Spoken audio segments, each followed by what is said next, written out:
हाँ जी बेटा, चलिए स्टार्ट करते हैं आज का लेक्चर। स्पिन मैट्रिक्स की बात करेंगे आज हम। लेक्चर नंबर 15 क्वांटम मैकेनिक्स की प्लेलिस्ट है बेटा। सो मैंने आपको कल भी बताया था कि पॉली मैट्रिक्स के रिगार्डिंग काफी सारी क्वेश्चनिंग हो जाती है। गेट फिजिक्स का ये क्वेश्चन है, तो मास्टर कैडर में मुझे अभी तक ऐसा दिखा नहीं, लेकिन काफी सारी ऐसी क्वेश्चनिंग होती है बेटा। आने वाले टाइम में आपको मिलेगा ऐसा कुछ ना कुछ। Spin function of a free particle in the basis in which s of z is diagonal can be written as 1001 with eigenvalues plus minus h bar by 2 respectively in the given basis normalized eigenfunction of s by with the eigenvalue is given by। तो आपके पास चार option दे रखी हैं, आपको पूछा गया है कि ऑपरेटर के कॉरेस्पॉन्डिंग कौन सी आइगन वैल्यू के लिए कौन सा आपके पास आइगन वेक्टर बनेगा। ठीक है, ऑपरेटर आपको बताया गया है यहाँ पे, वो उसको बात करेंगे ऑपरेटर क्या होगा, क्या करेंगे, कैसे नहीं करेंगे। तो थोड़ा सा आपको देखने में कंफ्यूजिंग लगेगा, लेकिन बिल्कुल भी कंफ्यूजिंग नहीं है। आपको थोड़ा सा इन्फॉर्मेशन चाहिए। चलिए पहले स्टार्ट करते हैं पॉलीमेट्रिक्स। पॉलीमेट्रिक्स हम ऑलरेडी पढ़ चुके हैं, जिन्होंने प्रीवियस लेक्चर नहीं देखा प्लीज अपना प्रीवियस लेक्चर देख के आइए। लेक्चर नंबर 14 है यहाँ पे। अब 15 शुरू कर रहे हैं। तो पॉलीमेट्रिक्स क्या होती है बेटा? पॉलीमेट्रिक्स आपके पास तीन तरह की मैट्रिक्स होती हैं। स्पिन मैट्रिक्स होती हैं जिसको हम यूज करते हैं। पॉलीमेट्रिक्स के कॉरेस्पॉन्डिंग उनके ऑपरेटर भी डिजाइन होते हैं। जैसे स्पिन ऑपरेटर होता है, तो स्पिन वेव फंक्शन अगर बनाना हो तो उसके लिए पॉलीमेट्रिक्स को यूज किया जाता है। तो जो स्पिन ऑपरेटर होता है उसका जो फंक्शन होता है, उसके जो फॉर्मुलेशन है वो यहाँ पे बता रखा है। तो it will be given by h bar by 2 into sigma. तो जो आपके पास पॉलीमेट्रिक्स होती हैं उनको h बार बाय 2 के साथ मल्टीप्लाई कर देंगे तो आपके पास स्पिन ऑपरेटर आ जाता है। तो तीन तरह की पॉलीमेट्रिक्स है, sigma x, sigma y, sigma z। तो उसके कॉरेस्पॉन्डिंग तीन तरह के आपके पास स्पिन ऑपरेटर बन जाते हैं। तो ये कम्यूटेशन रिलेशन भी सेटिस्फाई करते हैं, ये भी अपने माइंड में रखिएगा। ये भी काफी बार पूछ लिया जाता है, काफी बार आपको यूज करने में मिलता है। जैसे आपके पास एंगुलर मोमेंटम ऑपरेटर के कॉरेस्पॉन्डिंग होता है कि LX LY, जो अगर एंगुलर मोमेंटम ऑपरेटर जो होते हैं आपस में कम्यूट नहीं करते, उनका जो कम्यूटेशन रिलेशन जो होता है वो जीरो नहीं होता। That will be given bye iota h बार। यहाँ पे दे रखा है s ऑफ z, वहां पे l ऑफ z के कॉरेस्पॉन्डिंग दे रखा होता है। तो सिमिलर सा रिलेशन है जो एंगुलर मोमेंटम का होता है, यहाँ पे स्पिन ऑपरेटर का रिलेशन भी सिमिलर सही रहेगा। तो तीन तरह की मैथ से तीन तरह के ऑपरेटर आपको यहाँ पे दिखाई देंगे। अब आपके पास ऑपरेटर डिजाइन हो गए। अब आपको क्या निकालना है, यहाँ पे पॉलीमेट्रिक्स बता रखी है, sigma X, sigma Y, sigma Z. अगर स्पिन ऑपरेटर लिखोगे तो h बार डिवाइडेड बाय 2 के साथ आपको मल्टीप्लाई करना पड़ेगा।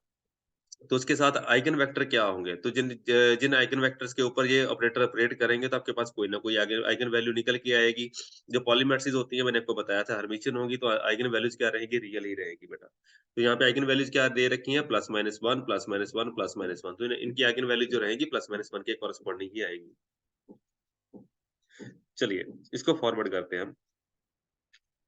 अब हमें जो क्वेश्चन पूछा गया है उसमें एक चीज बता रखी है कि एस ऑफ जेड आपके पास दे रखा हुआ है कि spin operator corresponding to Z axis आपके पास दिया हुआ है।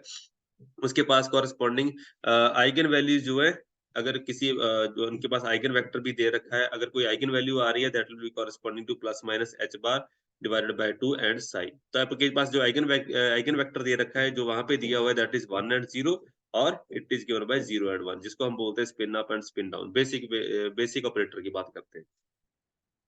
बेसिक यहाँ पे आइगन वेक्टर की बात हो रही है।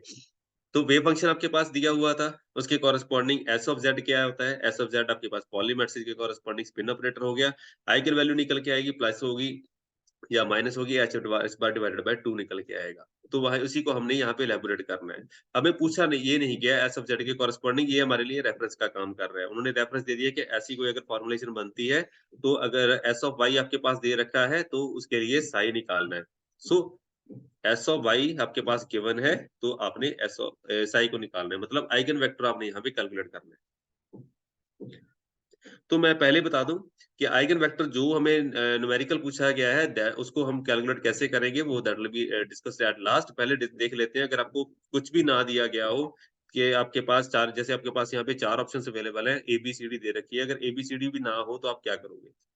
कुछ और पूछ लिया जाए तो वहां पे अगर आपको आइगन वेक्टर कैलकुलेट करना पूछ लिया जाए तो कैसे कैलकुलेट करोगे? जैसे मैंने स्टार्टिंग में बता दिया कि आइगन वेक्टर जो यहाँ पे दे रखे हैं वो कैसे होंगे? जैसे यहाँ पे बता दिया आइगन वेक्टर कौन से हो गए, सिग्मा एक्स के कॉरेस्पॉन्डिंग 2 आइगन वेक्टर आएँगे, सिग्मा वाई के कॉरेस्पॉन्डिंग 2 आइगन वेक्टर आएँगे, सिग्मा जेड के कॉरेस्पॉन्डिंग 2 आइगन वेक्टर आएँगे। लास्ट वाली ऑप्शन जो है, जो लास्ट वाला सिग्मा जेड है, उसके कॉरेस्पॉन्डिंग जो वेक्टर दिए हुए हैं, ये आपकी न्यूमेरिकल में भी मेंशन है। तो सिग्मा जेड आपको ऑलरेडी बता दिया गया है कि उसके जो आइगन वेक्टर होंगे कैसे होंगे। लेकिन सिग्मा वाई के कैसे कैलकुलेट करोगे? अगर नहीं भी पता होगा तो अभी आप कैलकुलेट कर पाओगे। कोई और तरह का आपके पास ऑपरेटर आ जाता है या मैट्रिक्स मैकेनिक्स आ जाती है तो कैसे कैलकुलेट करोगे? तो उसको कैलकुलेट करने का सिंपल सा तरीका है, ये वाली इक्वेशन को हमेशा ही फॉलो अप करना है कि आपके पास आइगन वैल्यू कौन-सी दे रखी हुई है, जो आइगन वैल्यू आप फाइंड आउट करने जा रहे हो और कौन-सा आइगन वेक्टर है, वो आपको पता होना चाहिए। तो एस ऑफ वाई आपको पता होना चाहिए, वेव फंक्शन पता होना चाहिए, तो आप आइगन वैल्यू निकाल पाओगे।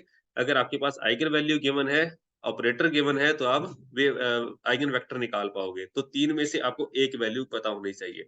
इसको अगर अपने सिंपल वर्ड्स में लिखना हो, तो वो भी मैं लिख के दिखा देता हूँ आपको कैसे करना है। पहले इसको सिंप्लीफाई थोड़ा-सा साफ कर देते हैं, चलिए। सो आपको क्या पता होना चाहिए? यू शुड नो आइदर आपके पास ऑपरेटर पता होना चाहिए या फिर आपके पास वेव फंक्शन जिसको हम आइगन वेक्टर का नाम भी देते हैं। अगर मैट्रिक्स मैकेनिक्स की बात करेंगे तो इसको आइगन वेक्टर बोला जाएगा। अगर वेव मैकेनिक्स की बात करेंगे तो वहां पे वेव फंक्शन बोला जाएगा। तो राइट हैंड साइड में क्या आएगा? हमारे पास क्या निकल के आएगा? Eigen value multiplied by the eigen vector. तो इसमें से आपके पास 3 तरह के वेरिएबल है यहाँ पे, 3 में से 2 पता होंगे तो आप तीसरा पता कर पाओगे, अदरवाइज़ कुछ नहीं होगा। तो तीनों में से मोस्टली आपको 2 ही पता होते हैं, तीसरा आपको निकालना होता है। या तो आइगन वैल्यू निकालोगे या आइगन वेक्टर कैलकुलेट करने जाओगे। ऑपरेटर आपको मोस्टली दिया ही होता है। तो एस ऑफ वाई के कॉरेस्पॉन्डिंग आइगन वेक्टर कैलकुलेट करने की बात की गई है, तो अगर कैसे कैलकुलेट करोगे? एस ऑफ वाई है तो h बार डिवाइडेड बाय 2 आ जाएगा, सिग्मा ऑफ वाई आ जाएगा। सिग्मा ऑफ वाई क्या होता है बेटा? सिग्मा ऑफ वाई और कुछ नहीं है, it is 0 minus iota, iota and 0 Pauli matrices number 2 है। अब वाई एक्स को वाई के साथ रिप्लेस नहीं कर सकते, वाई का मतलब सिर्फ वाई ही होगा। ठीक है जी, तो आइगन वैल्यू आपको बता रखी है that is minus h bar divided by 2 ही रहनी चाहिए और वेव वेक्टर जो आइगन वेक्टर जो आपने कैलकुलेट करना है एज़ सच। तो वे आइगन वेक्टर जो है उसकी फॉर्मूलेशन क्या है? जैसे आप रेफरेंस ले सकते हैं 1 एंड 0 का, 0 एंड 1 का, तो आपके पास क्या होगा बेटा? यहाँ पे रो न 2 हो गए, कॉलम 1 हो गया, तो 2 बाय 1 का यहाँ पे आइगन वेक्टर आपको निकालना है, इसी को आपके लिए कैलकुलेट करना है। इसीलिए उन्होंने पहले ही आपको रेफरेंस बता दिया कि कैसा आइगन वेक्टर होगा। तो आप मान के चलते हैं कि इसमें 2 पैरामीटर होंगे, first one is A, second one is B, इसको हम रेफरेंस मान लेते हैं। तो ये इसको हमने यहाँ पे एज़ सच इंक्लूड कर लिया। इंक्लूड करने के बाद अब हम इसको सॉल्व कर लेते हैं। जैसे सॉल्व करने जाओगे, तो सॉल्व करते-करते आपके पास ए की वैल्यू बी के टर्म्स में आ जाएगी, तो आपका जो आइगन वेक्टर है वो निकल के बाहर आ जाएगा। ए पैरामीटर या बी पैरामीटर कैसे सॉल्व करोगे? नॉर्मलाइजेशन के साथ psi is equal to identity होना चाहिए, तो वहां से निकल आता है A is equal to 1 by root 2। तो अगर आइगन वेक्टर कैलकुलेट करोगे it will be equal to 1 by root 2 in the जो मैट्रिक्स आएगी that will be 1 and minus iota के कॉरेस्पॉन्डिंग उसके मैट्रिक्स एलिमेंट निकल के आ जाएंगे। तो ये वाले जो वेक्टर है आइगन वेक्टर है वो मैं दिखा देता हूँ, आपको दिया हुआ है जो यहाँ पे बता रखा है, जो ये वाला आइगन वेक्टर है it is the same one कि सेकंड ऑप्शन प्ले अगर आइगन वैल्यू +1 होगी तो पहले वाला आएगा, अगर आइगन वैल्यू -1 होगी तो सेकंड वाला आएगा। तो 2 आपके पास आइगन वेक्टर आएंगे इसके कॉरेस्पॉन्डिंग।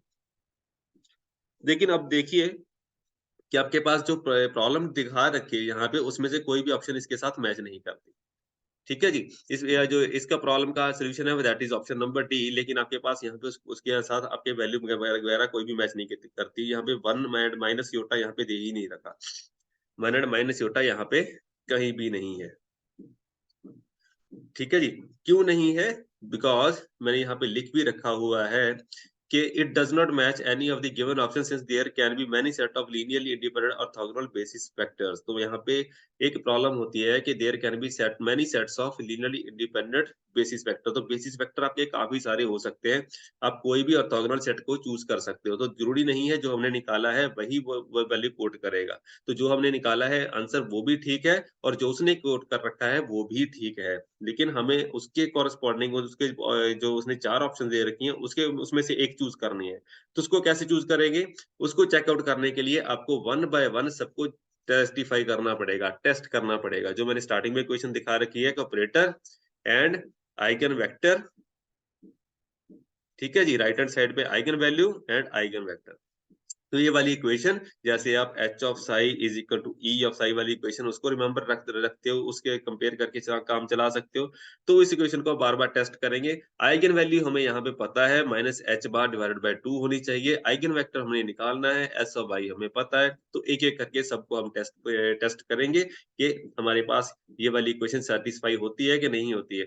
ऑपरेटर अप्लाई करने के बाद आइगन वेक्टर जो है, आइगन वेक्टर हमें जो उन्होंने 4 ऑप्शन दे रखे हैं, एक बाय वन हम पहले की ऑप्शन चेक करेंगे, उसको सॉल्व करने की कोशिश करेंगे, तो आइगन वेक्टर रिटेन रहना चाहिए। तो wave function so not the wave function it is eigen vector दोनों साइड पे सेम रहना चाहिए अगर आइगन वैल्यू हमारी -h/2 है। तो पहली ऑप्शन के कॉरेस्पॉन्डिंग ये वाली इक्वेशन सैटिस्फाई नहीं होती। यहाँ पे देख सकते हो आइगन वेक्टर कुछ और है, यहाँ पे आइगन वेक्टर कुछ और बनता है अगर आइगन वैल्यू -h/2 होगी, तो मतलब ये वाली ऑप्शन हमारी करेक्ट नहीं है। तो यहाँ पे सॉल्यूशन मैंने बुक से लिया था। यहाँ पे गेट के सॉल्यूशन के कॉरेस्पॉन्डिंग यहाँ पे दे रखा हुआ है। So similarly for 1 by root 2 0 and iota के कॉरेस्पॉन्डिंग सेकंड ऑप्शन भी करेक्ट नहीं रहेगी that is 1 by root 2 and उसके कॉरेस्पॉन्डिंग जो तीसरा केस है ऑप्शन बी एंड सी दोनों ही ठीक नहीं रहेंगे। Now for the option number D, अगर ऑप्शन डी ढूंढने जाओगे तो उसके कॉरेस्पॉन्डिंग जो ऑप्शन ऑप्शन के कॉरेस्पॉन्डिंग जो आंसर है यहाँ पे दे रखा है दैट इज करेक्ट वन। तो जो सॉल्यूशन बुक होती है, सॉल्यूशन बुक में ज़्यादा आपको हेल्प नहीं मिलेगी, उसमें सिर्फ सॉल्यूशन ही प्रोवाइड किया जाएगा। क्यों होगा, कैसे होगा, वो आपको वहाँ पे प्रोवाइड नहीं किया जाएगा। इसीलिए मैंने इसको रखा था यहाँ पे। ये solution book is not an ultimate thing. Solution book से आपको क्वेश्चन प्रॉब्लम को सॉल्व करना मेथोडोलॉजी नहीं पता चलेगी, सिर्फ आंसर पता चलेगा।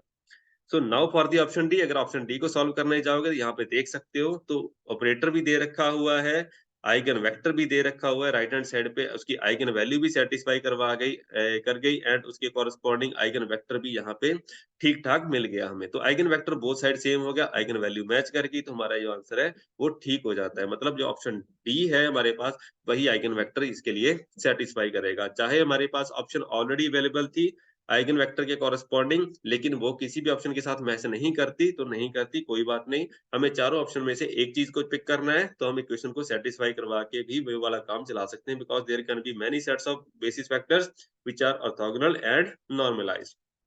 ठीक है जी? तो ज़रूरी नहीं है एक ही सेट ऑफ सॉल्यूशन बनता है, जैसे आप वेव मैकेनिक्स की बात करते हैं, एक सॉल्यूशन नहीं होता कभी भी, there can be many solutions, तो उसमें से आपको बेस्ट फिट ढूँढना पड़ता है कई बार। तो मिनिमम एनर्जी का ढूँढना पड़ सकता है, यहाँ से यहाँ पे है, there can be orthogonal basis sets काफ़ी तरह के बेसिस सेट हो सकते हैं, कोई तीसरी ऑप्शन भी हो सकती है यहाँ पे।